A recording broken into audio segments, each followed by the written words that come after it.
hongos fueron descritos en primera instancia en la parte veterinaria, porque apareció en un momento determinado muchas reses muertas en los pastizales. Y pues los ganaderos pues bajaron a un grupo de expertos para que investiguen por qué se estaban muriendo sus reses, porque por supuesto que una res se muera ya es una pérdida económica sumamente importante para estos empresarios. Entonces pagaron y los veterinarios empezaron a hacer seguimiento a las reses y a ver dónde comían, dónde dormían, qué bebían, y empezaron a ver así. En ese proceso encontraron esta plantita, que bueno, todos la conocemos, no es el famoso trébol de olor que decimos. El trébol que crece ahí entre los pastizales, que seguro que lo han visto en algún momento que han ido a ver el pastito, ¿no?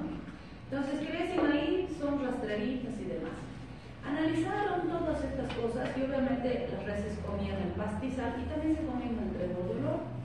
Determinaron que la planta como tal no tenía ninguna toxina y demás. Pero alguien se fijó que en el pastizal había lugares que eran más deprimidos, o sea, eran como huecos, por decirlo así. Y ahí también crecía el pasto y el trébol, y obviamente como se acumulaba agua ahí, entonces crecía más. Y cuando vieron en los lugares donde se acumulaba por mucho tiempo el agua, se dieron cuenta que el trébol de olor empezaba a entrar en estado de putrefacción. Y las reses comían el pastizal junto con el trébol que también estaba en estado de putrefacción. Y lo que se dieron cuenta es que ese trébol, cuando entra en estado de putrefacción, produce una toxina, que es la bishidroxicumarina. Y esa toxina es un potentísimo anticoagulante. Entonces, a partir de ese hallazgo, dieron las recomendaciones de que se corrijan estos lugares donde no se acumule agua, en los lugares donde crecía el trébol, y con eso solucionaron el problema. ¿Sí? Porque esas reses se morían desangradas, se empezaban a sangrar las encías, el recto, qué sé yo, y se morían desangradas. Entonces, a partir de eso, se empezó a usar en primera instancia los derivados del ticumarol para venenos, ¿sí? Y en primera instancia se usó como veneno para ratas. Entonces, los warfarínicos son los reales venenos para ratas. Y son excelentes como venenos para ratas, porque su acción tiene un periodo de latencia largo. En cambio, si se acuerdan cuando decíamos en nuestro medio venden como venenos para ratas, venden carbamatos. ¿Los carbamatos a qué grupo farmacológico pertenecen? ¿Se acuerdan? Hemos visto el fármaco 1, ¿no? El veneno raticida campeón que venden en nuestros mercados, así tiene ahí su ratoncito, no sé, su naricita, sus orejas, su colita. Bueno, es una rata de verdad, ¿no? Esta no. Y ahí dice campeón. Es uno de los raticidas más famosos en nuestro medio. ¿Y por qué decimos esto? Porque este es uno de los principales tóxicos usados en intentos suicidas.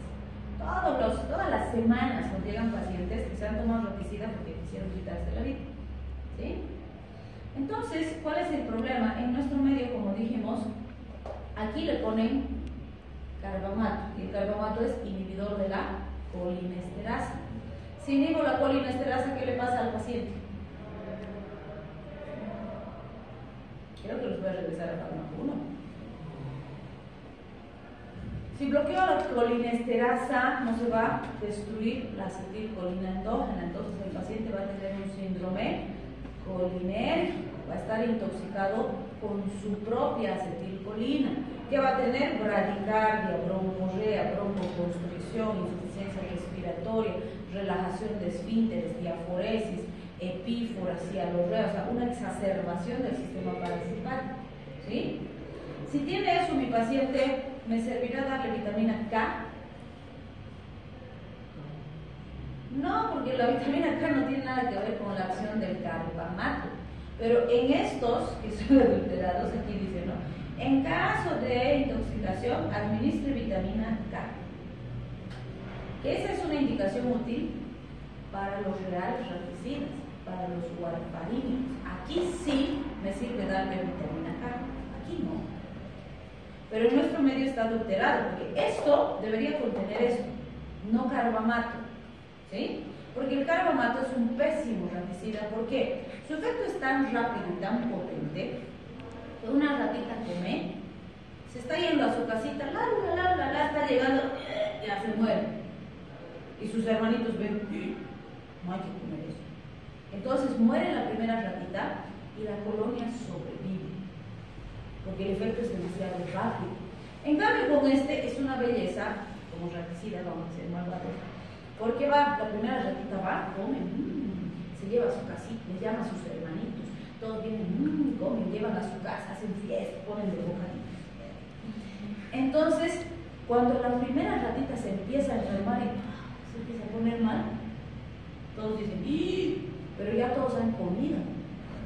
Entonces se van a morir todos, porque cuando se dan cuenta que es peligroso, que es dañino, ya todos comieron. Entonces este aniquila toda la colonia, por eso es tan buen veneno, ¿sí? ¿Por qué en nuestro medio ponen carbomato? Aunque sea, ¿se acuerdan? ¿Por qué le ponen carbomato en nuestro medio de practicidad si es tan pésimo? ¿Cómo? Porque tenemos un montón de ese veneno y no sabían qué hacer y han dicho, ya lo usaremos como raticida, ¿qué vamos a hacer? Porque les dije, ¿no? Todos los países agarraron y dijeron, no, este es un veneno peligroso, hay que sacar de nuestros países, y juntaron así toneladas de carbomato. Y ahora, ¿dónde lo llevamos? Están haciendo. A ver, le llamaremos a Bolivia. Bolivia, tenemos aquí un veneno súper letal, potente, carbomato, ¿ya? Te queremos regalar. Y Bolivia, ¡oh, sí! Ya, te vamos a vender para ti. ¡Ay, ya, vendan! Entonces, les regalé en Bolivia, ¡wow! Mira que me han regalado mis amigos de los otros países. Y han traído toneladas de ese veneno aquí. Y cuando han traído así, súper toneladas, y han dicho, ¡ay! ¿Y ahora en qué usamos? Y han empezado a usar el veneno para ratas. Y hasta hoy se sigue usando como veneno para ratas. Y es un problema de salud importante, porque sí se intoxican mucho con carbonato en nuestros pacientes. Entonces, pésimo como ratas. Bien, aquí van a entender la razón de por qué es tan potente como bomba. Su biodisponibilidad es del 100%, o sea, por vía oral se absorbe una vez. La unión albúmina es 99%, o sea, tiene una alta unión a la albúmina. Eso hace que su vida plasmática sea tan larga, hasta 36 horas va a permanecer en el organismo. Y la latencia es entre 8 a 12 horas. ¿Qué quiere decir eso? Que más o menos a las 6, 8 horas recién van a empezar a aparecer los síntomas, ¿sí? Por eso ahí cuando las ratitas se dan cuenta que es peligroso, pues ya están todos envenenados, ¿sí? Y esto a nosotros a nivel farmacológico, ¿por qué nos interesa? Porque a veces resulta que el paciente se ha comprado la raticida, que normalmente vienen prenselcitos, ha dicho, no, me voy a suicidar, que ya no sé qué, tiene sus problemas, ahí agarro, se comió, o se tomó. Y entonces, pasan las horas y, pucha, no le pasa nada, ¿no? Y medio la piensa y dice, no me muero, mejor no me muero, no, iré nomás al hospital. Y el mismo paciente viene con su bolsita, no mira así, caminando al médico. Entonces, esto es de emergencia, a casos graves. Si ya lo mira feo la enfermera. Sí que necesito, dice, es que me he tomado veneno. ¿Ah? Reacciona la enfermera, le voy a llamar al doctor. Dice, es que me quería suicidar y me he tomado esto hace una hora y no me pasa nada. Entonces, le hacemos laboratorios. Lo más probable es que ese paciente todo salga normal por este periodo de tiempo, ¿sí? Pero ese paciente no lo puedo despachar, que lo voy a revisar, todo está bien. Él no se siente mal, los laboratorios me dicen que todo está ok. No lo puedo mandar a su casa, lo voy a hospitalizar, se va a quedar, porque luego se me va a complicar en su casa y por ahí ya no llega, ¿sí? Entonces, se tiene que quedar porque por este periodo de latencia sabemos que va a tardar en aparecer los efectos y las alteraciones laboratoriales, ¿sí? Y mejor que pase cuando esté en el hospital. 48 horas lo voy a observar, si a las 48 horas todo está ok, perfecto, se puede ir a su casa de agua, ¿sí? ¿Por qué? En nuestro medio no tanto, porque no manejamos mucho mucho los cumarínicos líquidos, pero por ejemplo en el Perú no manejan tanto en pretzels como se maneja aquí, sino que manejan el líquido, y el líquido lo mezclan. Ha habido pacientes que se han tomado una tapita y se han muerto. Y ha habido pacientes que se han tomado el frasco enterito y no se han muerto. ¿Por qué creen que pasa eso? Chuñumán. ¿Será que eran chuñumán? Porque entre Perú, Bolivia, por ahí hay los chuñumán, ¿no? Su comunidad debe estar entre las dos. ¿Por qué creen que hay esa diferencia?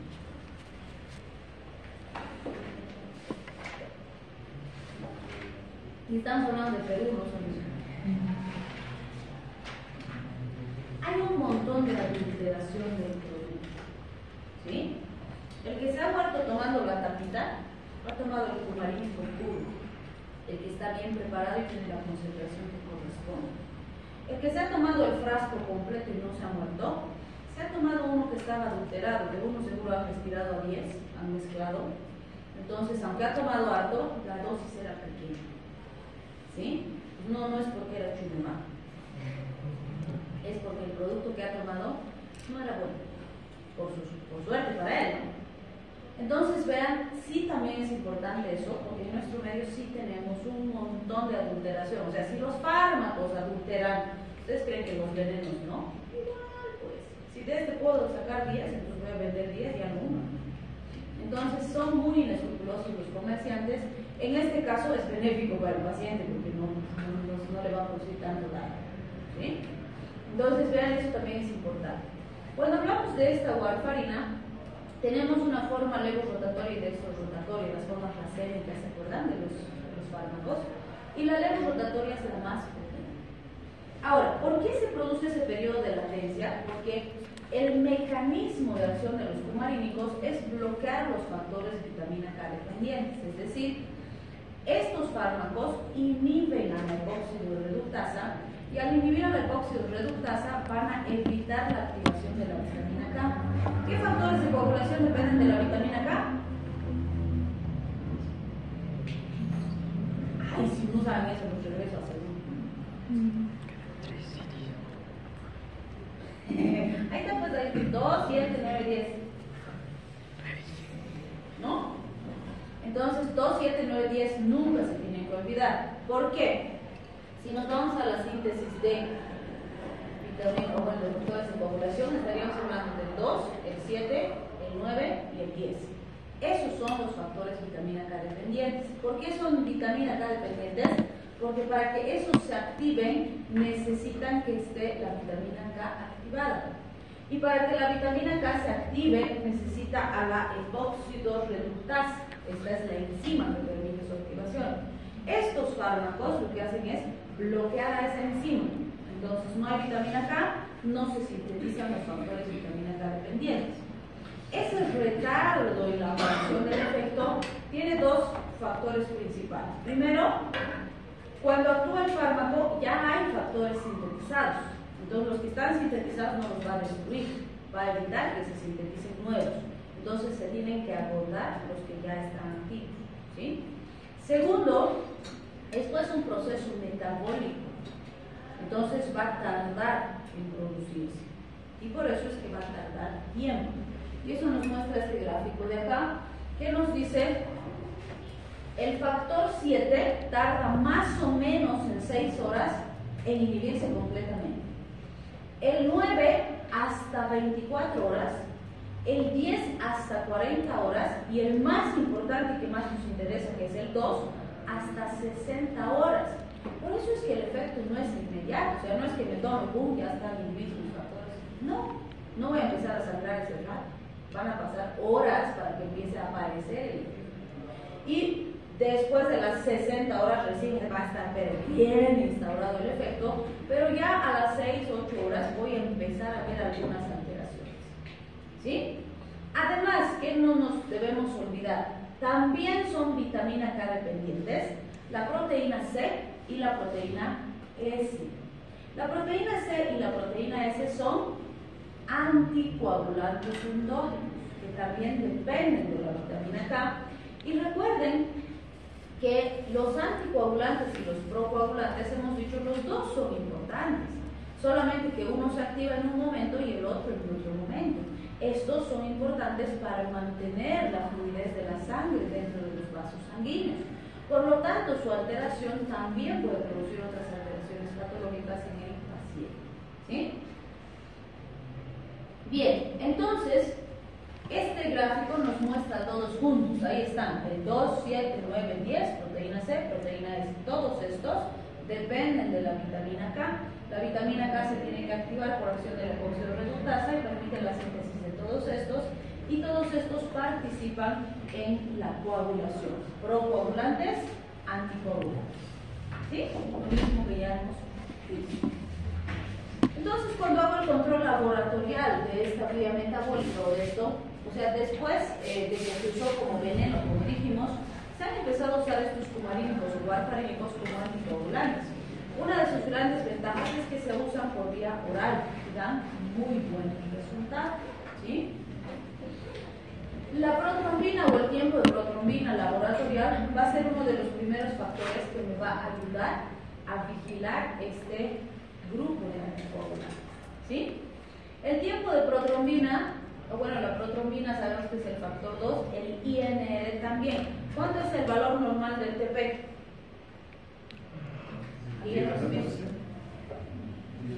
De 12 a 14. ¿Sí? O bueno, de 10 a 14, hemos dicho, algunos autores nos dicen de 10 a 12, pero está por ahí. O mayor al 60% de actividad. ¿Sí? ¿Y el INR? 0.8 a 1.2. Si dicen 1, ya, está bien. Entonces no se olviden, ¿sí? Porque eso nos va a ayudar a vigilar.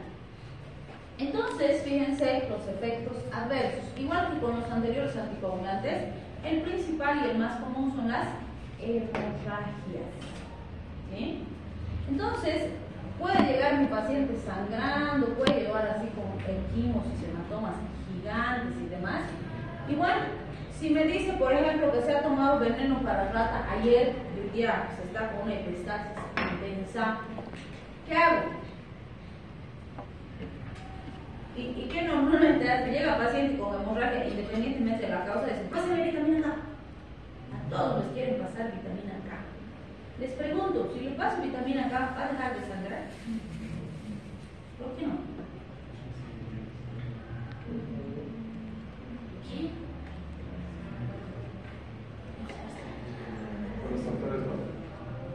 ¿Qué pasa con los factores? Si le doy vitamina K, se van a sintetizar.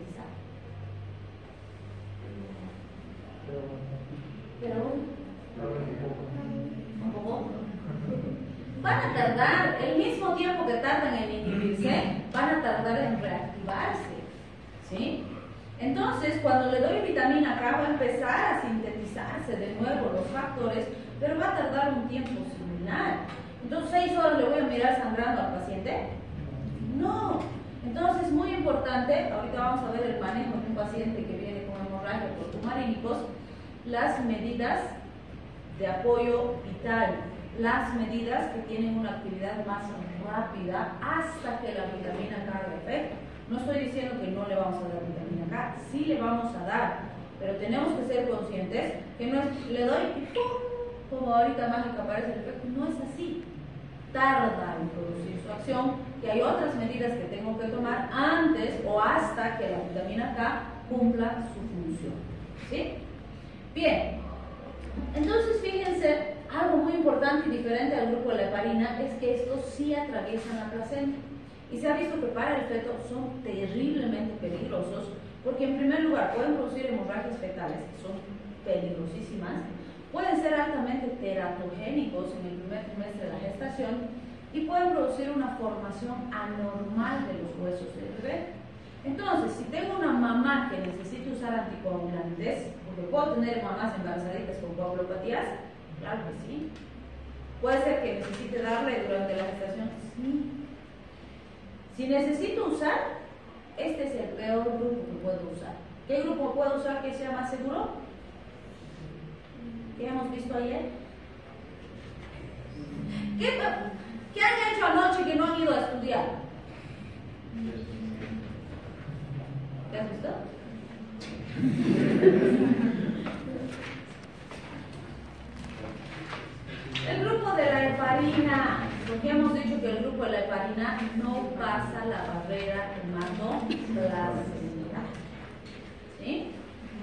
Bien, fíjense, cuando vimos los efectos adversos de la heparina, también dijimos, aparte del HIT, que es característico, se ha visto en algunos casos necrosis cutánea, pero varios autores coincidían en que la necrosis cutánea es más probable que se relacione a la warfarina y no a la heparina. Y si usamos heparina o warfarina juntas, sí, es bastante frecuente hacerlo cuando el paciente está hospitalizado. Iniciar heparina o warfarina, le damos la primera fase del tratamiento, bajamos la coagulación y después suspendemos la heparina y mantenemos la warfarina porque puede seguir tomando por vía oral. Es común, ¿sí? Y en esos casos principalmente se ha visto la necrosis cutánea, es este tipo de lesiones. Son este tipo de lesiones que más o menos se presentan en las necrosis cutáneas cuando tenemos ese tipo de pacientes, ¿sí? ¿Y por qué se cree o se le da una relación más directa con la warfarina más que con la heparina? Porque se cree que estas necrosis cutáneas estarían ligadas a la actividad de la proteína C, ¿sí? Recuerden que dijimos, proteína C, proteína S son anticoagulantes y al inhibirlas o evitar su síntesis por la acción del humarínico, lo que pasa es que se producen trombosis a nivel cutáneo, ¿sí? Y no solo a nivel cutáneo, sino que también se han descrito infartos a nivel del tejido mamario, en tejido graso, en intestino y en las extremidades, donde la proteína C y la proteína S son las que mantienen la fluidez y evitan la formación de trombos. Entonces se cree que es este desequilibrio el que es responsable de este tipo de necrosis, ¿sí? Bien, ¿cómo administramos? Lo más común es que el paciente reciba 5 miligramitos una sola vez al día y nada más, pero puedo subir hasta 10. Normalmente se habla de dosis de mantenimiento y puedo ir aumentando en la semana. Algunos dicen que si le damos entre 5 a 7 es más seguro, pero en general manejamos 5, como les digo, y si fuera necesario subimos hasta 10. El control de TP tiene que estar por lo menos 25% alterado de su capacidad funcional normal. Entonces, ¿qué esperarían del TP? ¿Que esté más alto o que esté más bajo?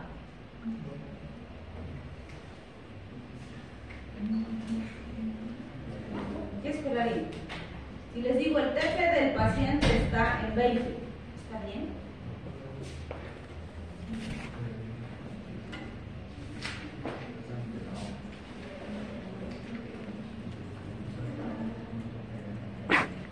¿Cuánto es lo normal? Hemos dicho de 10 a 14, ¿no?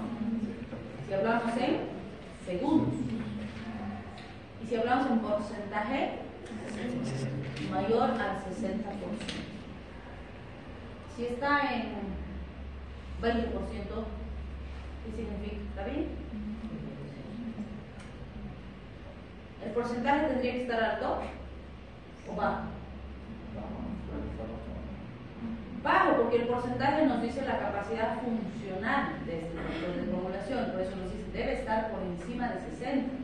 Si está por encima de 60 está bien, pero en nuestro paciente no tiene que estar bien, tiene que estar mal, porque eso estamos consiguiendo con el fármaco, entonces tiene que estar por debajo de 60%.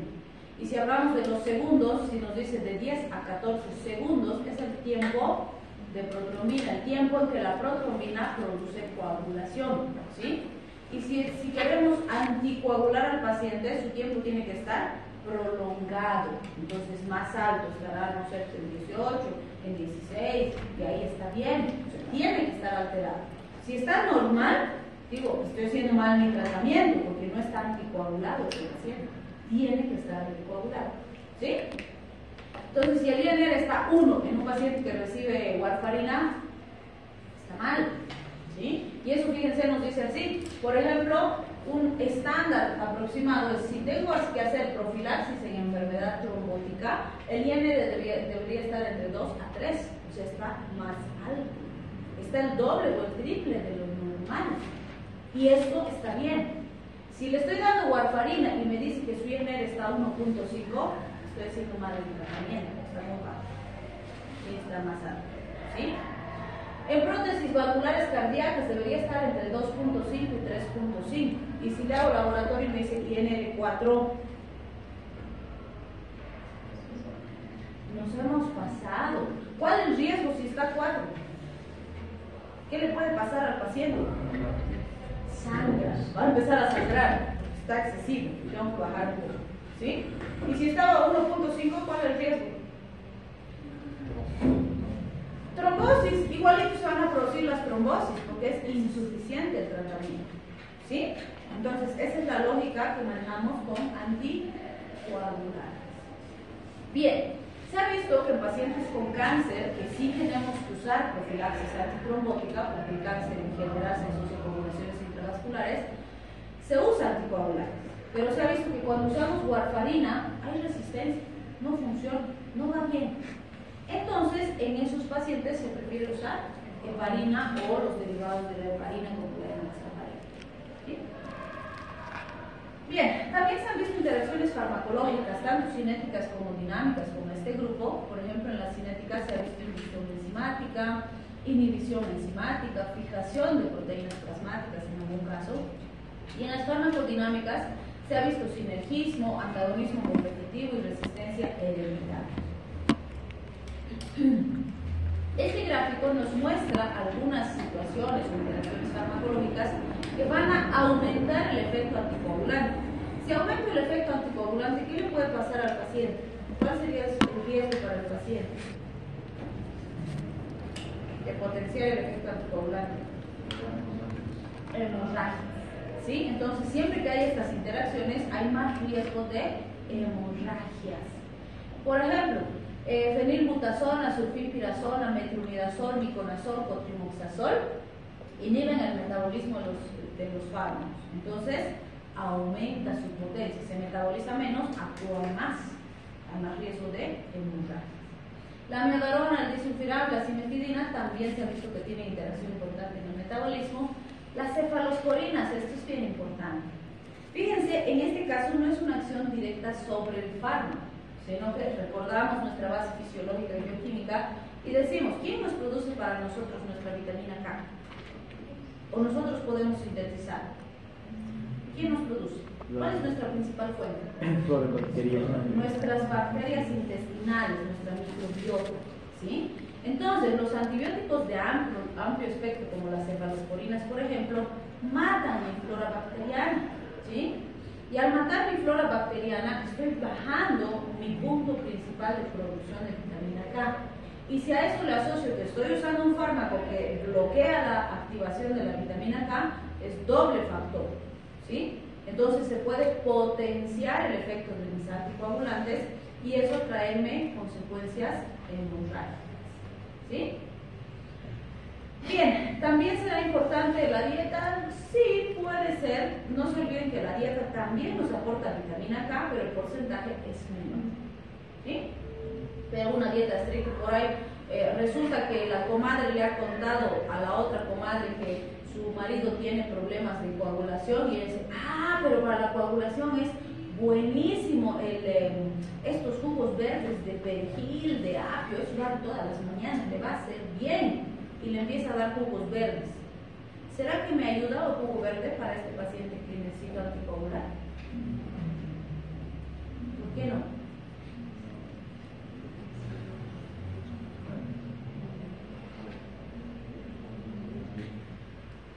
En este caso no va a haber ese efecto de potenciación de la anticoagulación, sería en el siguiente que vamos a ver ahorita, donde puede disminuir la eficacia del anticoagulante. ¿Por qué?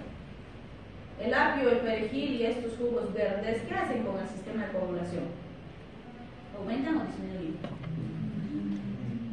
Aumentan, mejoran la coagulación. Van a ver que siempre les decimos cuando tienen mucho epistaxis, muchos problemas hemorrágicos, se les recomienda que coman más apio, más perejil, porque sí tienen vitamina K que ayuda a mejorar la coagulación. Entonces, más bien va a contrarrestar el efecto que estamos buscando, ¿sí? Bien, la heparina se van a sinergizar por mecanismos diferentes, pero como dijimos, es una asociación que nosotros intencionalmente buscamos hacer para potenciar el efecto, ¿sí? Pero si es descontrolado, esa potenciación nos puede producir hemorragias. Y entre otros podemos mencionar las enfermedades hepáticas, porque gran parte de los factores se producen a nivel hepático, y si el hígado está enfermo no se produce, aparte yo inhibo, entonces se potencia el efecto, ¿sí? Y en el hipertiroidismo también vamos a ver que puede haber una afectación importante, porque en esos pacientes va a haber un aumento del metabolismo de los factores de coagulación, entonces se agotan más rápido, más el efecto de la vitamina K se depleta más intensamente y el paciente puede sangrar, ¿sí? Y en este grafiquito tenemos situaciones o fármacos y demás que más bien disminuyen la eficacia del anticoagulante. ¿Cuál sería el riesgo para el paciente con estos? ¿Qué le puede pasar? Trombosis, porque va a fracasar la anticoagulación, entonces se va a presentar la trombosis, ¿sí? Por ejemplo, los barbitúricos, la rifampicina, se ha visto que producen inducción de enzimas hepáticas y eso acelera la destrucción del fármaco, entonces disminuye su eficacia. La colesterolina inhibe la reabsorción de estos fármacos, también alterando su metabolismo.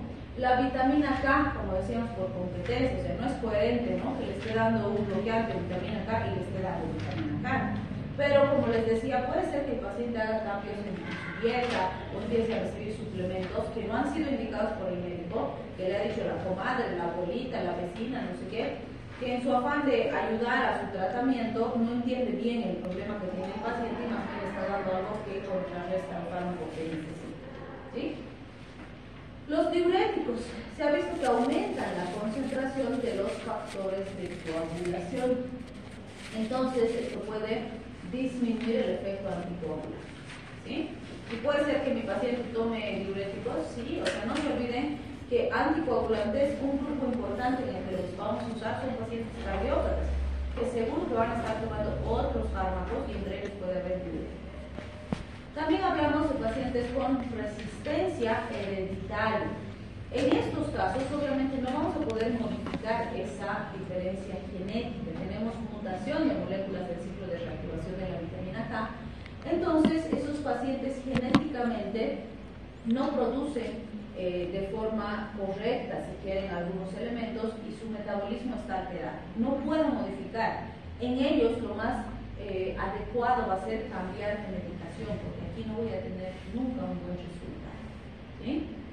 Y en el hipotiroidismo va a haber disminución del metabolismo de los factores de coagulación, lo que hace que su permanencia en el organismo sea más prolongada y eso puede disminuir mi efecto anticoagulante, ¿sí? Estos otros que nos menciona el libro nos dice, con estos no hay una interferencia significativa con el anticoagulante, ¿sí? Pero siempre les digo, la interacción va a depender de la dosis y el tiempo, ¿sí? ¿Por qué? Por ejemplo, no es lo mismo que mi paciente se tome 2 vasos de cerveza a que se tome 2 cajas, ¿no? Si se toma 2 cajas, seguro que va a haber interacción o interferencia con el fármaco, claro que sí. Lo mismo, no es lo mismo decir que se ha tomado amoxicilina por 5 días de 500 miligramitos a decir que ha recibido de 1 gramo por 14 días. Diferente impacto, ¿sí? Entonces, en cada caso, si bien decimos, en general, estas sustancias no tienen una interacción importante con los fumarínicos, depende del tiempo y las dosis, ¿sí? Bien, ¿qué pasa si me excedo con el warfarínico o, como dijimos, mi paciente intentó suicidarse y se tomó veneno para ratas y viene intoxicado con esto? Lo primero que hago es suspender la administración, si es que fuera farmacológica. Obviamente, si ha sido veneno, pues tengo que alejar el veneno del paciente, aunque no crean, a veces vienen con sus credenciales en su bolsillo, entonces tienen que revisar al paciente, ¿sí? Bien, ¿le voy a pasar vitamina K? Sí. ¿Puede ser por vía oral o parenteral? Puede. ¿Por qué se hace esta consideración? O sea, obviamente si está intoxicado sería lo más apropiado pasarle parenteral, que va a tener una acción, una penetración más rápida.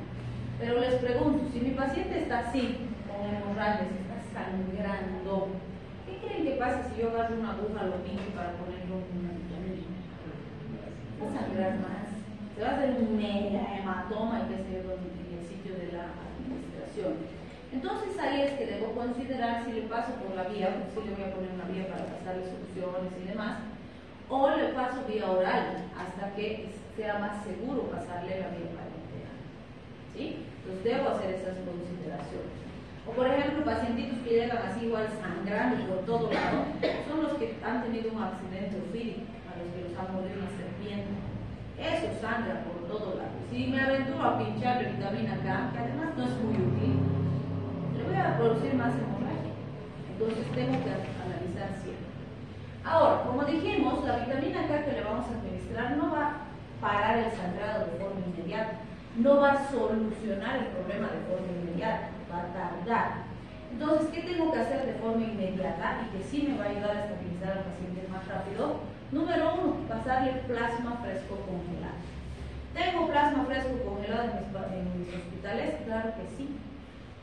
Le voy a pasar una unidad y voy a ir valorando al paciente. ¿Por qué el plasma o qué va a hacer el plasma por este paciente?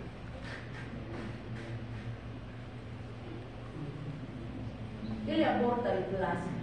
Tiene factores de coagulación. Entonces, con el plasma le estoy aportando factores de coagulación listos para que se activen y empiecen a producir el efecto de coagulación hasta que su propio organismo vaya produciendo sus propios factores. ¿Sí? Entonces, vean, el plasma es la medida que más rápido me va a ayudar a estabilizar al paciente. También le puedo pasar complejos de protrombina y factor recombinante 7 activado. O sea, hay preparados de estos que son los factores más importantes que ya están listos y ya están activados inclusive. Entonces le pongo y ¡plén! Al tiro empieza a producir la coagulación. El problema es que estos no hay en todos los hospitales. ¿Sí? En cambio, plasma sí, voy a tener en los hospitales. Entonces, si tengo los dos, puedo usar los dos. Si no, me bato con plasma. Y le puedo repetir las dosis de plasma las veces que considere necesaria hasta que o la vitamina K empiece a producir su acción específica. ¿Sí? Y para eso pues nos ayuda esta tablita, donde fíjense, nos dice, bueno, lo que más conocemos es la warfarina, pero en estos que les digo, ¿no? Los que son más potentes, normalmente tienen super warfarínicos, como decimos, acenotimarol, fenbrocumón, son algunos de los que se ha visto con más frecuencia. Entonces, en todos los casos, fíjense, vitamina K1 intravenosa, no está diciendo intramuscular, ¿no? Por ese riesgo de sangrar. Entonces, de 5 a 10 miligramos en todos los casos, acompañadas de plasma fresco congelado o concentrados de complejo de protrombina, esos procoagulantes. ¿Sí? En todos los casos. Pero en todos, fíjense, plasma fresco, plasma fresco, plasma fresco. En todos los casos me va a servir. Bien. También revisamos los fármacos fibrinolíticos. ¿Sí? Cuando hablamos de los fármacos fibrinolíticos, algo sumamente importante es considerar. El fibrinolítico se usa igual que el anticoagulante, antes, después, junto al anticoagulante, o cómo se usa ahí. Si la persona está formando mucho trombo, puede utilizar junto, ¿no? Pero si no está compensando, solo el anticoagulante. Bien, como dijimos un poquito ayer, el fibrinolítico o trombolítico, como también le llamamos, va a estar indicado principalmente cuando el trombo ya se produjo, porque su objetivo es disolver el coágulo. Entonces, para que actúe, ya tiene que haber el coágulo.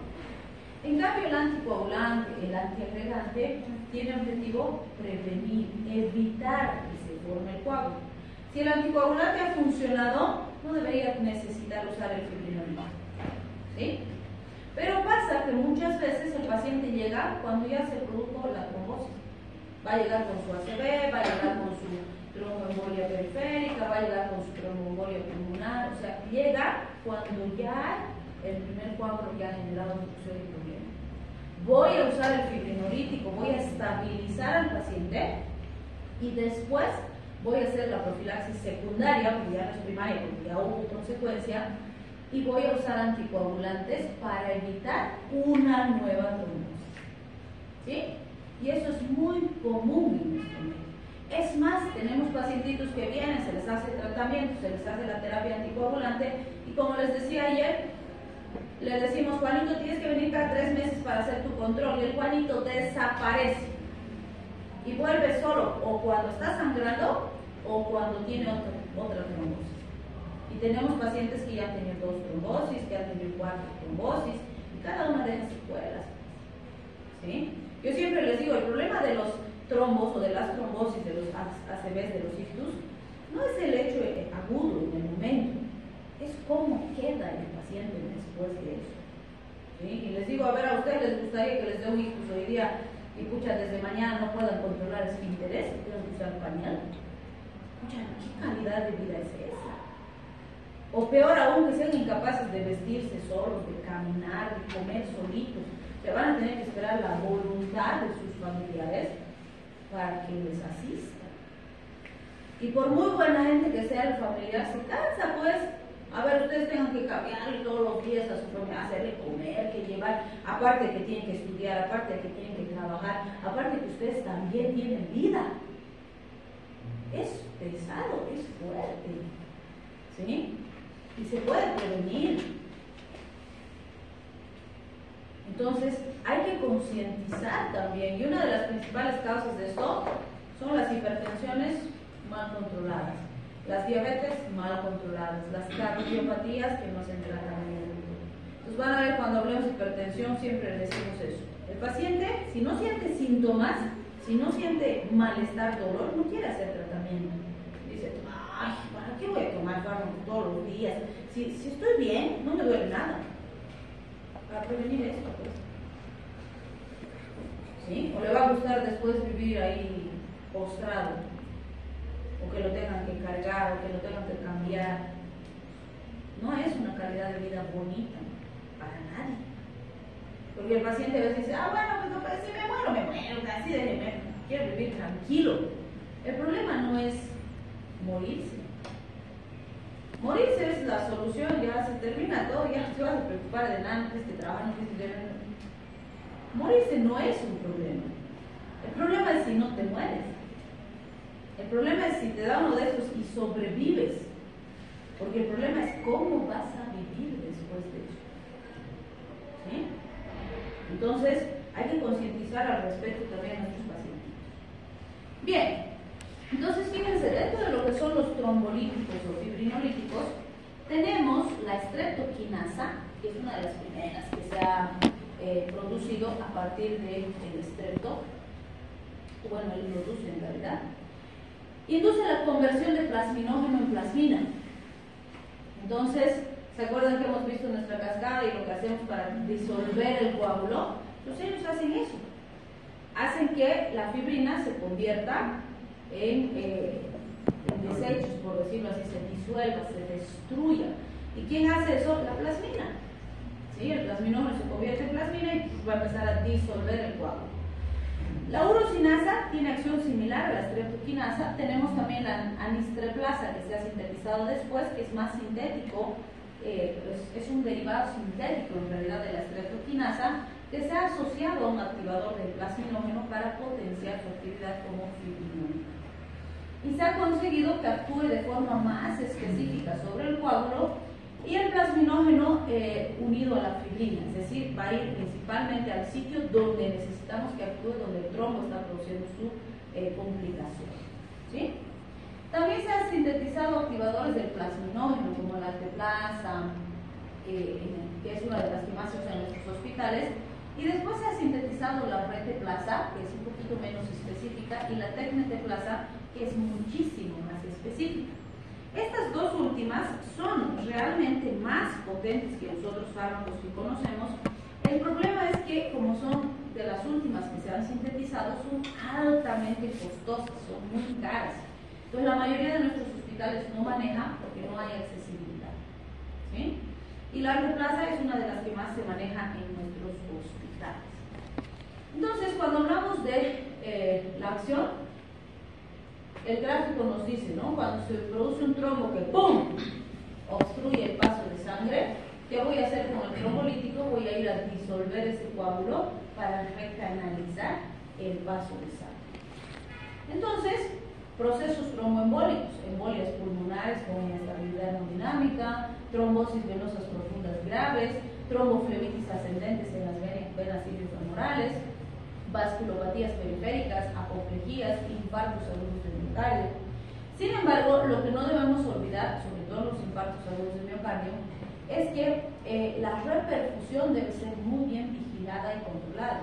¿Por qué? Los cardiovasculares nos dicen, cuando hablamos de un infarto agudo del miocardio, idealmente deberíamos recanalizar el paso de sangre dentro de las primeras 6 horas. ¿Sí? Porque si ya han pasado 6 horas y nosotros recanalizamos de forma brusca, vamos a aumentar el daño, ¿no? Y nos dicen, por ejemplo, digamos que ¡pum! Se tapó el vasito y de donde se tapó, aquí tenemos un grupito de células que no están recibiendo sangre y estas han empezado a sufrir por esa falta de perfusión. Entonces estas han empezado a lastimarse, a enfermarse, a agonizar porque no les está llegando sangre. Si yo reperfundo de forma rápida, vuelve el flujo y recuperan, porque se estaban muriendo, ¿sí? Pero si ya han pasado muchas horas, estas ya están muy dañadas, ya están enfermas, ¿sí? Ya tienen lesión. Y si yo agarro y ¡pum!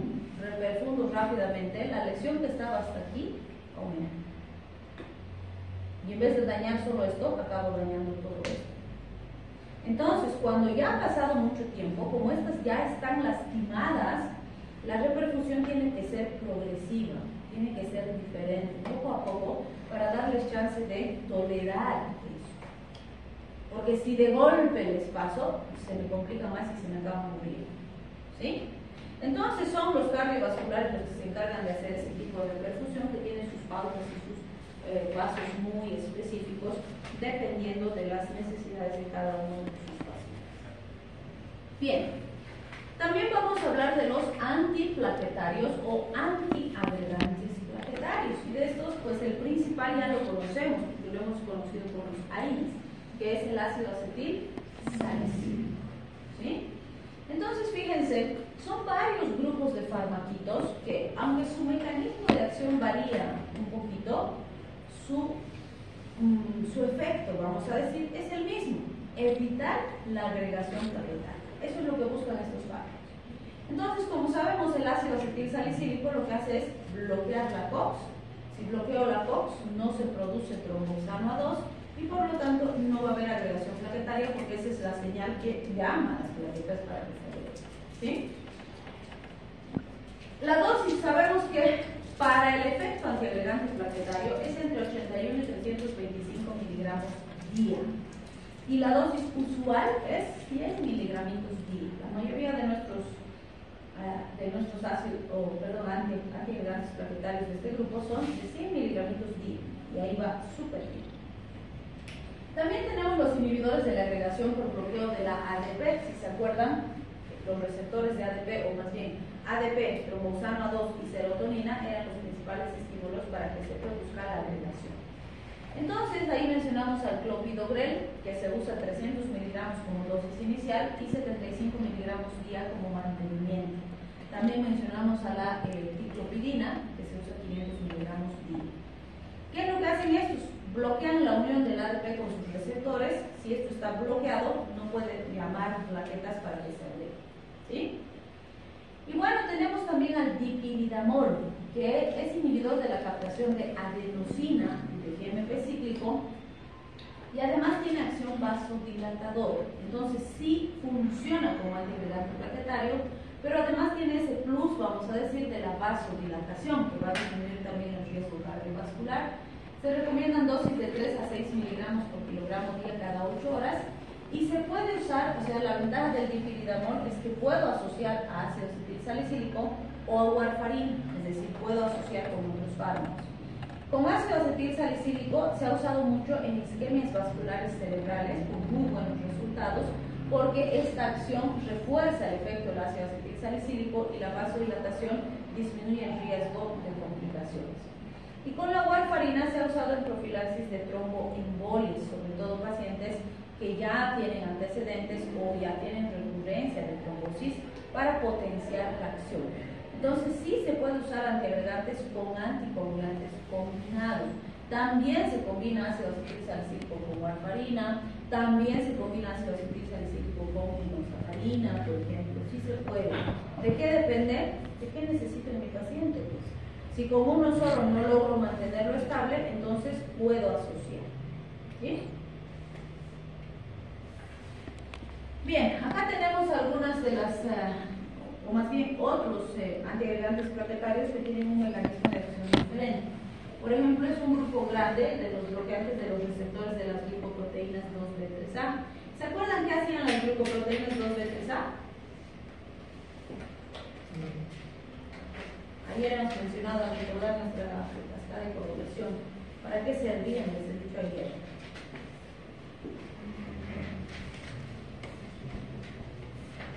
Hemos dicho que son una especie de manitos, ¿no? De ahí se agarran las plaquetas entre plaqueta y plaqueta, y entre esas manitos está el fibrinógeno, que es el que va a consolidar la unión entre las plaquetas para que el coágulo se forme, ¿sí? Entonces, si bloqueo las glucoproteínas, no se va a poder, es como si les digo, agárrense de las manos y yo te bloqueo tu mano, ¿te vas a poder agarrar con el otro? No, pues, y si eso necesitas para agregarte, no te agregas, ¿sí? Entonces, este grupo de fármacos hace eso. Vamos a mencionar la eptifibatida, abciximab, tirofiban, que son algunos de los más conocidos. Tienen alguna pequeña variación en su mecanismo de acción específico, pero al final todos bloquean las glucoproteínas 2B3A. Del que vamos a ver sus dosis son del abciximab, que se usa de 0.25 miligramos por kilogramo, en bolo intravenoso, y después se puede pasar infusión continua a 0.125 miligramos por kilogramo minuto con bomba de infusión. Normalmente por ese tipo de administración será de uso hospitalario y después, cuando el paciente sea dado de alta, se verá una mejor alternativa. También tenemos el cilostazol, que se usa 100 miligramos cada 12 horas. Este también es vasodilatador, inhibe la fosfodiesterasa y con eso produce este efecto principal a nivel vascular. Este se ha usado mucho en pacientes con claudicación intermitente, entonces en ellos se ha logrado evitar la aparición de las claudicaciones, que era bastante frecuente. Bien, también vamos a ver que, bueno, en resumen de todo lo que hemos dicho, que bueno, podrían deducir todo lo que vamos a decir. ¿Por qué? Cuando uso antitrombóticos, en cualquier circunstancia que el paciente tiene riesgo de trombosis. Si no ha tenido ninguna consecuencia o complicación asociada a la trombosis, es prevención primaria, ¿sí? Porque me estoy anticipando a que se produzca una consecuencia, porque sé que ya hay factores de riesgo, ¿sí?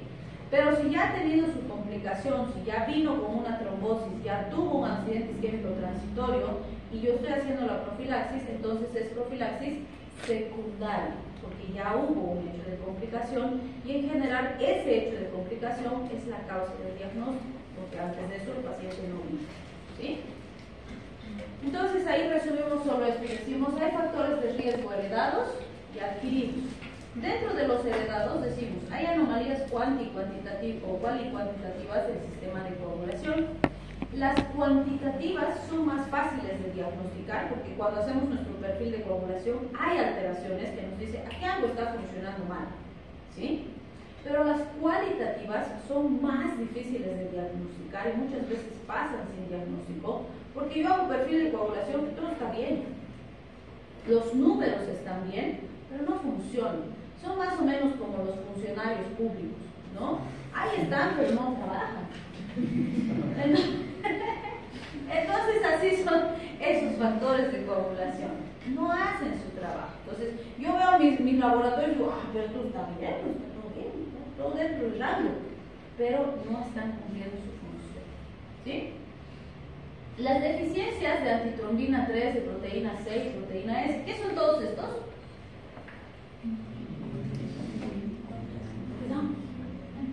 Anticoagulantes endógenos. Entonces, si hay deficiencia de mis anticoagulantes endógenos, ¿qué tengo?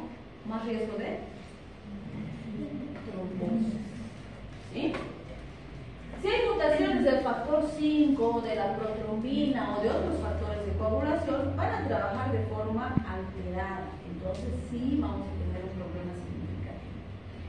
También pueden haber hiperhomocisteínemias, que también son trastornos genéticos. Entonces, en todos estos, el desafío es hacer el diagnóstico específico del paciente. porque no voy a poder modificar o curar la enfermedad, pero sí puedo hacer un tratamiento sostenido para darle calidad de vida y evitar los riesgos, ¿sí? En cambio, en estos adquiridos, estos son los más en nuestro medio, ¿cuáles podemos mencionar? La fibrilación auricular. ¿Qué pacientes pueden tener fibrilación? O bueno, sin irnos al extremo de la fibrilación, arritmias.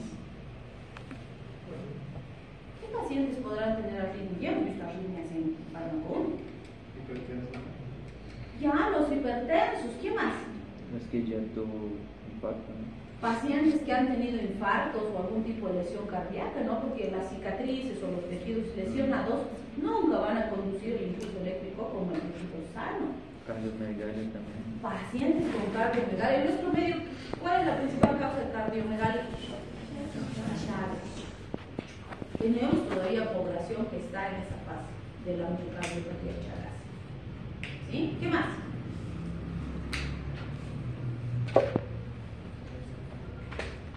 ¿Qué más se puede producir arritmias?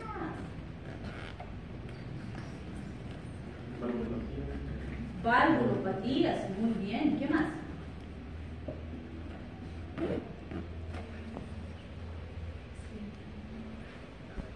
Todos los cardiópatas, ¿no? Pacientes con insuficiencia cardíaca, pacientes con alteración de conducción, pacientes con anginas, pacientes con hipertensión, todo cardiópata es paciente de riesgo. Bien, pacientes reposo prolongado en cama. ¿Quiénes podrían incluir ahí? Obesos, ¿sí? Ancianitos. Y puede ser que el ancianito no sea obeso, puede ser flaquito, pero si está ahí postrado casi todas las horas, de 8, 10 horas al día. Hay ancianitos que no se levantan de la cama porque están enfermitos. ¿Sí? Y si el familiar no viene y lo saca un ratito al patio al solcito o le ayuda a caminar, no, se va a quedar ahí postrado hasta que alguien venga. ¿Sí? O está en sillita de ruedas, por ejemplo, va a caminar. No, pues le va a hacer pasear en su sillita, pero va a tener una éxtasis terrible a nivel de los piecitos, porque no los mueve, jamás. Si le hacen fisioterapia, ya un poquito va a mover, pero no siempre pues hay la disponibilidad económica porque le hagan fisioterapia todos los días, ¿no? Entonces, complicado, ¿se dan cuenta? Sí tenemos muchos pacientes postrados. Grandes cirugías. Cualquier cirugía grande, por un lado por la manipulación transquirúrgica y por otro lado porque después de la cirugía el paciente va a quedar postrado, es un factor de riesgo. Obviamente, dependiendo de la cirugía, en algún caso el paciente se va a quedar quieto en el postquirúrgico porque eso va a permitir su rehabilitación. En otras cirugías, a los pocos días de la cirugía ya se le dice al paciente, tienes que moverte, caminar, apárate, ¿sí? Entonces tiene que moverse. Cuando se va a mover ya disminuye potencialmente. Pero si va a estar postrado, claro que no entiende, ¿no? Por decirles, un paciente ha llegado, lo han apuñalado 50 veces, está vivo, no sabemos cómo, ha entrado a quirófano, han reparado los tejidos, han corregido las lesiones, ha ido a terapia intensiva. Puede pasar 3 meses en terapia así, con sus 1000 tubos conectados y demás, absolutamente postrado, ¿sí? Y van a ver ustedes en las indicaciones médicas que sí ponemos, ¿no? Movilización del paciente cada 2 horas, porque va a estar postrado y esas movilizaciones nos ayudan con 2 cosas. 1, ayudar a prevenir un poquito las trombosis y 2, evitar las escaras del pulso. ¿Sí? Porque si está postrado ahí todo el día en la misma posición, los sitios que están comprimidos se necrosan. Es una úlcera que es una tortura desaparecer después porque no sana. ¿Sí? Entonces se les dice que traigan colchoncito de agua para disminuir la compresión. Es complejo. Y hay pacientitos que están 3, 6 meses en terapia intensiva y no se van a mover. ¿Sí?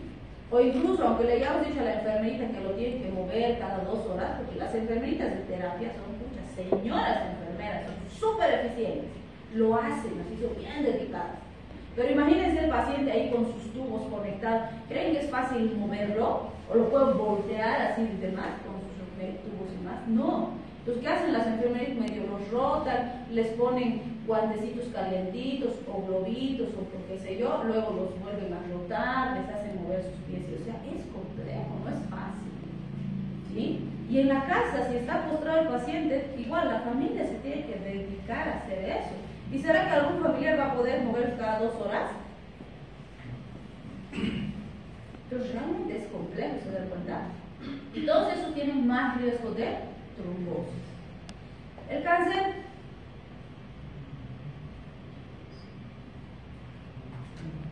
¿por qué será? Hay una alta destrucción de células, por un lado, si estamos haciendo quimio, radioterapia, y por otro lado hay una producción acelerada de células porque el cáncer crece, ¿sí? Entonces, en general, la densidad de la sangre y demás se complica. Puede haber más riesgo de trombosis por cáncer nada más, ¿sí? Y aquí podemos aumentar cualquier paciente que tenga estasis vascular. ¿Qué pacientes pueden tener estasis vascular? ¿Quiénes tendrán riesgo? ¿Cómo? Muy bien, pacientes con varices. ¿Quiénes pueden tener varices? ¿Ancianos? Sí, pero también joven seguro. A ver, se van a mirar hoy día en el espejo, se van a mirar sus piernitas así, me van a decir el lunes si tienen varices o no. Podrían tener ya ustedes varices. Personas que están muchas horas al día paradas o sentadas. El estar en esa posición en la que están también es un factor de riesgo de varices, por eso les digo. Porque ustedes cuando están en clase, ¿como cuántas horas se quedan sentados al día? Todos los días, ¿no? Y cuando estábamos en pandemia pasaban clases como estaban postrados, ¿no? Así, postrados, medio jalaban su mano para prender la compu.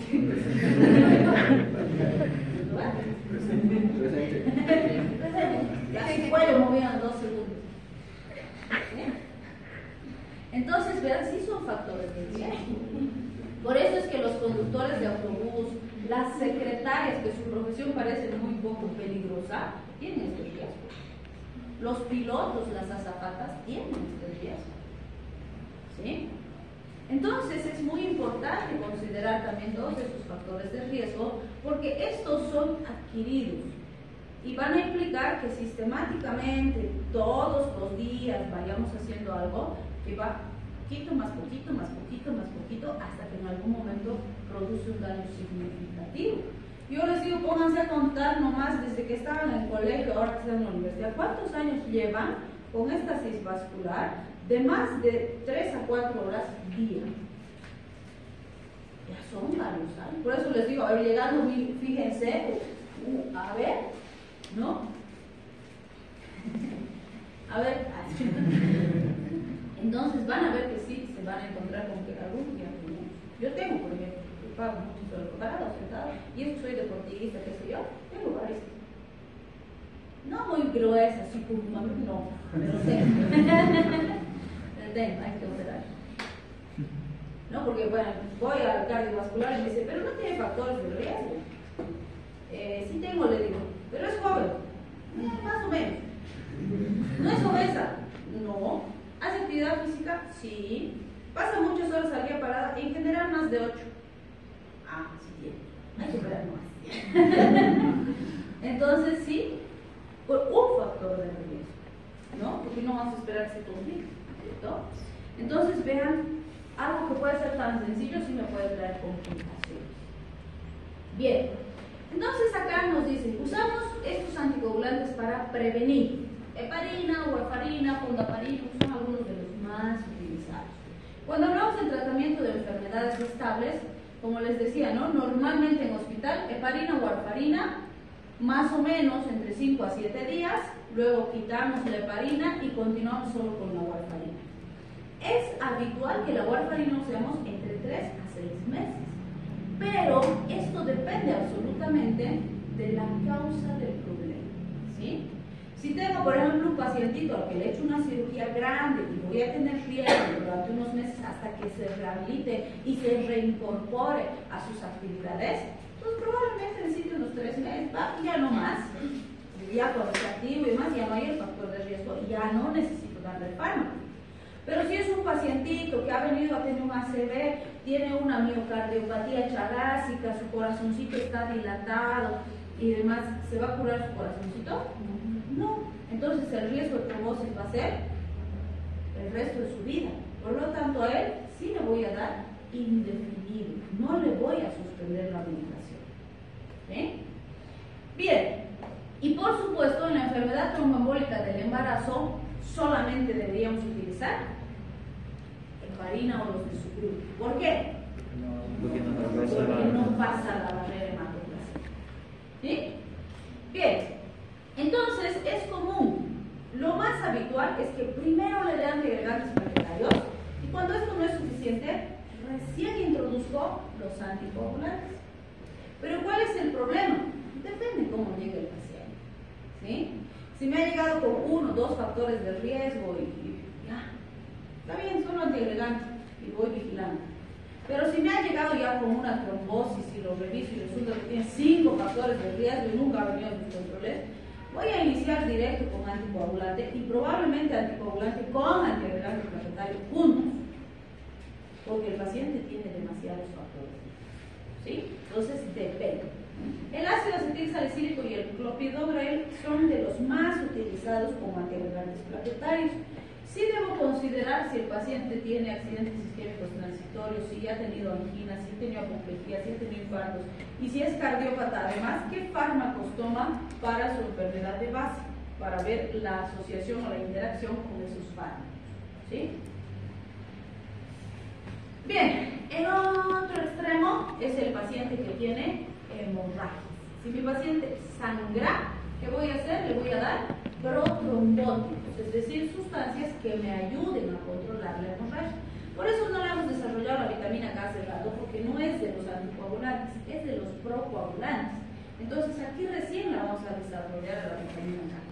Entonces, recordando bioquímica, sabemos que tenemos K1, K2 y K3. La K1 es la fitomelaniona, que es la que normalmente recibimos de los alimentos. La K2 es la menaquinona, que es la que sintetizan para nosotros nuestras queridas bacterias intestinales.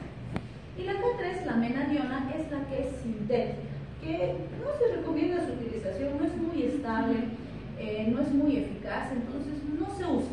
La que tenemos sintética, que tenemos en tabletitas y en ampollitas, es K1. Entonces la que usamos en terapéutica es la K1. ¿Sí?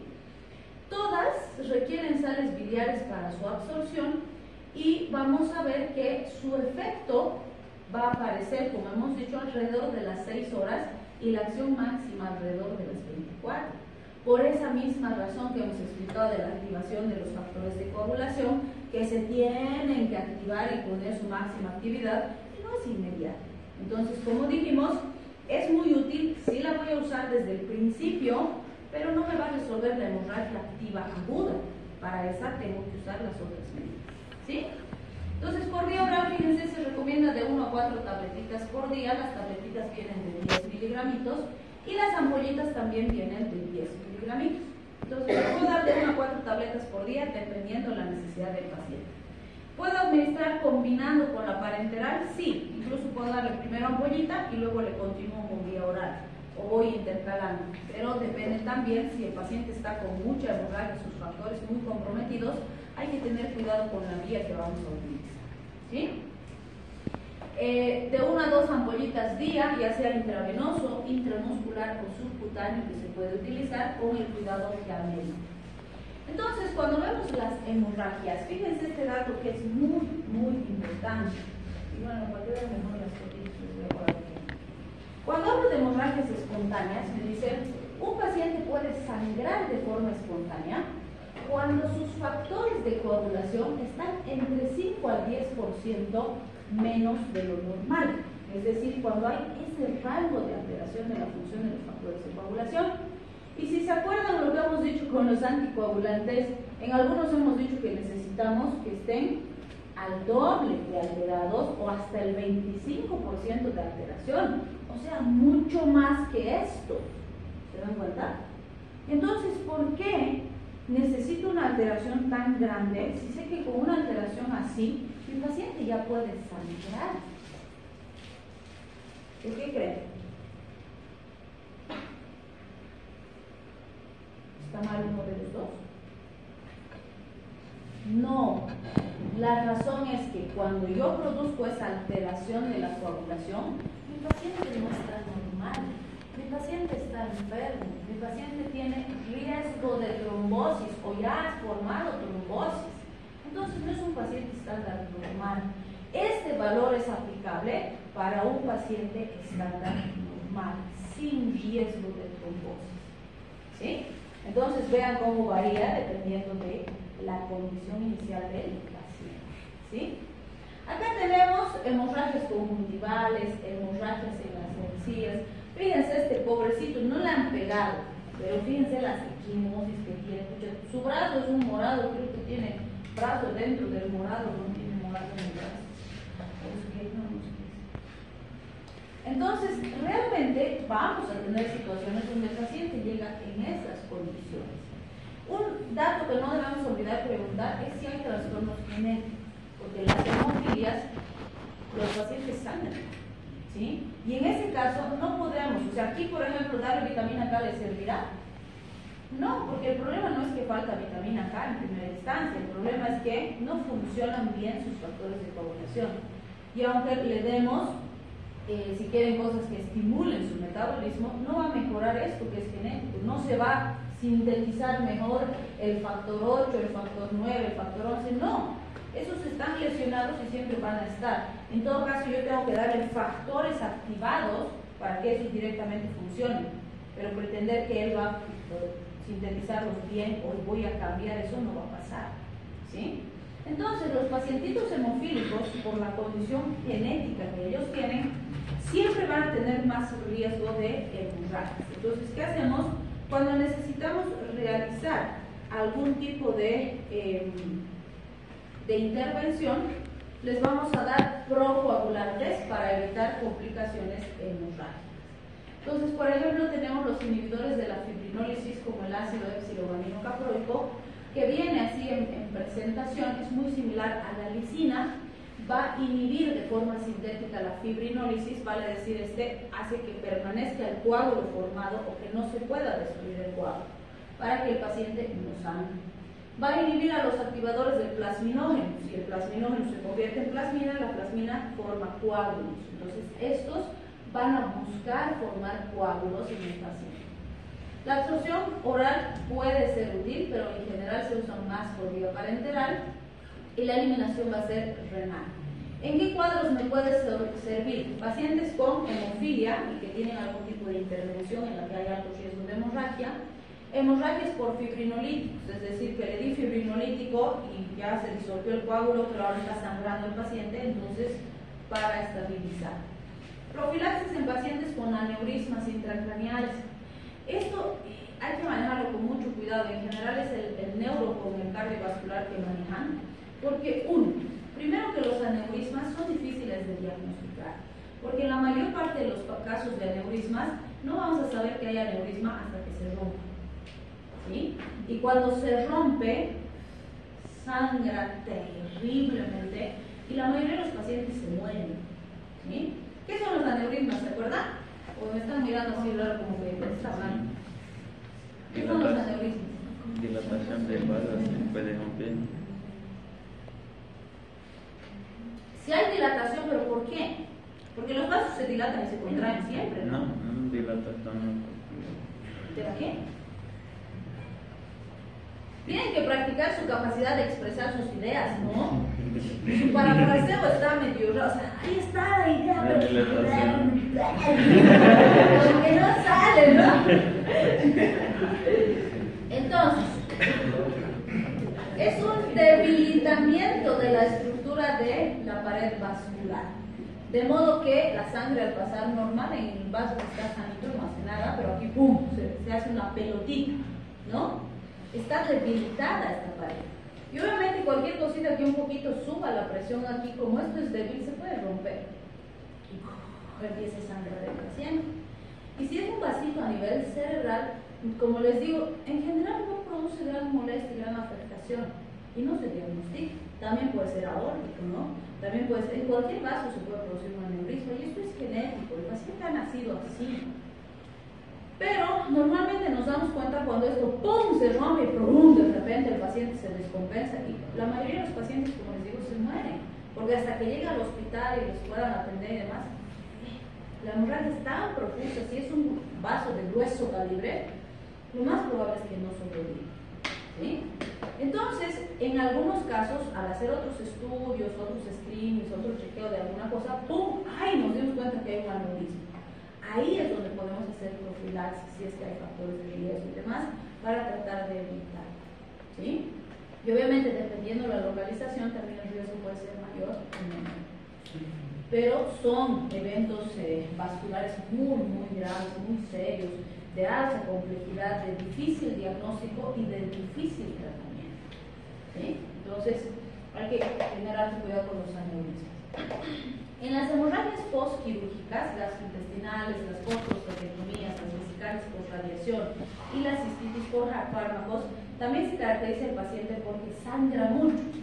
Entonces ahí podemos dar para ayudar a hacer la hemostasia, a contener las hemorragias, ¿sí? Bien, ¿qué dosis usamos? En pacientes adultos podemos usar oral o parenteral.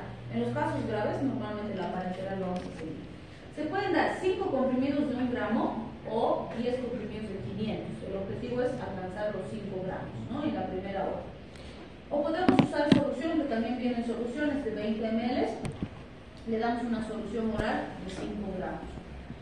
Continuamos con un comprimido de 1 gramo o 2 de 500 o 5 ml de la solución que hemos visto que sería un 25 gramos cada hora por 8 horas. Entonces la primera hora, si se fijan, alcanzamos 5 gramos, luego le vamos a dar 1 gramito por hora hasta completar las 8 horas. Ese es el esquema básico.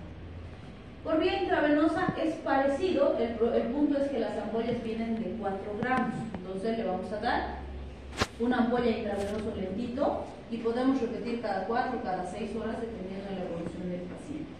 Pues más o menos es lo mismo, ¿no? Más o menos por hora, bueno, la impregnación es más sana. O goteo lentito con solución glucosada o glucosalina de 1 a 3 ampollas de ácido aminocaproico para la dosis inicial y después podemos hacer infusión continua. ¿Qué efectos adversos vamos a tener? El principal es que como vamos a tener un efecto procoagulante, que el paciente forme coágulos, ¿sí? Se nos produce una trombosis o una coagulación intravascular diseminada. Sí se ha visto hipotensión, miopatías, malestar, diarrea, obstrucción nasal, que son de menos relevancia. El riesgo mayor es que se nos formen trombosis y esas trombosis nos produzcan infartos. No se debe usar en pacientes que ya tienen coagulación intravascular diseminada o en pacientes con hemorragias genitourinarias altas, porque ahí el riesgo de trombosis es mucho mayor. Y pues hemos introducido el ácido tranexámico, que no está en el capsule, pero es muy importante que lo manejemos, justamente porque este ácido tranexámico es uno de los que más se está utilizando en nuestros equipos de paramédicos, ¿no? Inhibe competitivamente la activación del plasminógeno y a concentraciones altas inhibe de forma no competitiva la plasmina de forma directa. Entonces es muy parecido al ácido aminocaproico, pero es más potente. ¿Por qué nos interesa? Porque en un paciente que está con un accidente de tránsito, que está con una hemorragia terrible, ¡pam! Le pasan esto, ayuda a coagular. No va a resolver la hemorragia, la lesión, el problema que tiene, pero les ayuda a ganar tiempo para que el paciente sobreviva hasta llegar al hospital. Entonces sí, los paramédicos están apreciando mucho el ácido tranexámico porque están mejorando la probabilidad de supervivencia de los pacientes que pueden rescatar y apoyo, ¿sí? Entonces, ¿cuándo se usa? Prevención de hemorragias después de extracciones dentales en pacientes con hemofilia, por ejemplo. Tratamiento y profilaxis de hemorragias asociadas a fibrinólisis excesiva, menorragias, edemas antineuríticos. Entonces, en cualquier situación donde hay hemorragias profusas. La dosis que vamos a ver es la que usamos en pacientes hemofílicos en las extracciones dentales. Siempre les digo, no, un pacientito hemofílico por algo tan básico que es PIC, sacarle un dientecito, se puede morir, porque le sacan sangre, se puede morir. Y ha habido en la historia, si revisamos las incidencias, sí han habido pacientitos hemofílicos que se han muerto por una extracción dental. Entonces sí es importante y es cualquier lesión es un riesgo elevadísimo. Entonces fíjense, vía intravenosa le voy a dar inmediatamente antes de la extracción 10 miligramitos por kilo. Después de la extracción le voy a dar 10 miligramos por kilo intravenoso por 3 a 4 veces al día hasta alcanzar los 8 días. Y ahí, si ya está estable, ya no necesito dar. Si le doy por vía oral para prevención y tratamiento de las hemorragias, le voy a dar de 2 a 3 comprimidos de 500 miligramos cada 8 horas. En general también se estima más o menos 8 días postquirúrgicos, pero depende de la evolución del paciente, ¿no? Cuando el riesgo desaparezca, recién debo dar la medicación. Y obviamente tiene que haber vigilancia. Como efectos adversos sí se han visto alteraciones gastrointestinales, cardiovasculares, neurológicas y alteraciones generales, pero el beneficio justifica el riesgo, ¿sí? Por eso es que tengo que vigilar al paciente, trato de darle la menor cantidad de días posibles, pero siempre y cuando haga una hemospacia correcta. Tampoco sirve, le daré 2 días nomás y luego igual se me complican las hemorragias. Entonces tiene que ser hasta que el paciente salga del riesgo. ¿Sí?